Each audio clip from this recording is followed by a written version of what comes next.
राजा पृथु ने कहा कि मुनिश्रेष्ठ नारद जी, आपने कार्तिक माह के व्रत में जो तुलसी की जड़ में भगवान विष्णु का निवास बताकर उस स्थान की मिट्टी की पूजा करना बतलाया है, अतः मैं श्री तुलसी जी के महात्म्य को सुनना चाहता हूँ।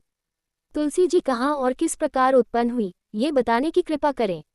नारद जी बोले, राजन, अब आप तुलसी जी की महत्ता तथा उनके जन्म का प्राचीन इतिहास ध्यानपूर्वक सुनिए। एक बार देवगुरु बृहस्पति और देवराज इंद्र भगवान शंकर का दर्शन करने कैलाश पर्वत की ओर चले, तब भगवान शंकर ने अपने भक्तों की परीक्षा लेने के लिए जटाधारी दिगंबर का रूप धारण कर उन दोनों के मार्ग में अवरोध उत्पन्न किया। यद्यपि वह तेजस्वी, शांत, लंबी भुजा और चौड़ी छाती वाले, गौरवर्ण, अपने विशाल नेत्रों से युक्त तथा सिर पर जटा धारण किए वैसे ही बैठे थे, तथापि उन भगवान शंकर को न पहचान कर इंद्र ने उनसे उनका नाम व धाम आदि पूछते हुए कहा कि क्या भगवान शंकर अपने स्थान पर हैं या कहीं गए हुए हैं। इस पर तपस्वी रूप भगवान शिव कुछ नहीं बोले। इंद्र को अपने त्रिलोकीनाथ होने का गर्व था, उसी अहंकार के प्रभाव से वह चुप किस प्रकार रह सकता था। उसने क्रोधित होते हुए उस तपस्वी को धुड़ककर कहा, अरे, मैंने तुझसे कुछ पूछा है और तू उसका उत्तर भी नहीं देता। मैं अभी तुझ पर वज्र का प्रहार करता हूँ, फिर देखता हूँ कि कौन तुझ दुर्मति की रक्षा करता है।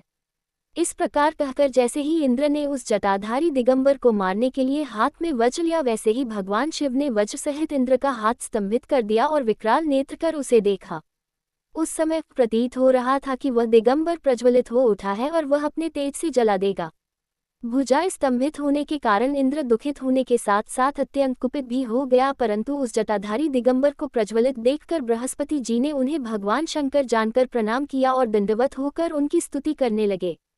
बृहस्पति भगवान शंकर से कहने लगे, हे दीनानाथ, हे महादेव, आप अपने क्रोध को शांत कर लीजिए और इंद्र के इस अपराध को क्षमा कीजिए।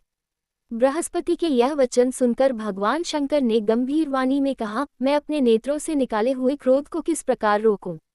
तब बृहस्पति ने कहा, भगवान, आप अपना भक्तवत्सल नाम सार्थक करते हुए अपने भक्तों पर दया कीजिए। आप अपने इस तेज को अन्यत्र स्थापित कीजिए और इंद्र का उद्धार कीजिए। तब भगवान शंकर गुरु बृहस्पति से बोले, मैं तुम्हारी स्तुति से अत्यंत प्रसन्न हूँ। तुमने इंद्र को जीवनदान दिलवाया है। मुझे विश्वास है कि मेरे नेत्रों की अग्नि अब इंद्र को पीड़ित नहीं करेगी। बृहस्पति से इस प्रकार कहकर भगवान शिव ने अपने मस्तक से निकाले हुए अग्निमय तेज को अपने हाथों में ले लिया और फिर उसे क्षीर सागर में डाल दिया। तत्पश्चात भगवान शंकर अंतर्ध्यान हो गए। इस प्रकार जिसको जो जानने की कामना थी उसे जानकर इंद्र तथा बृहस्पति अपने अपने स्थान को चले गए।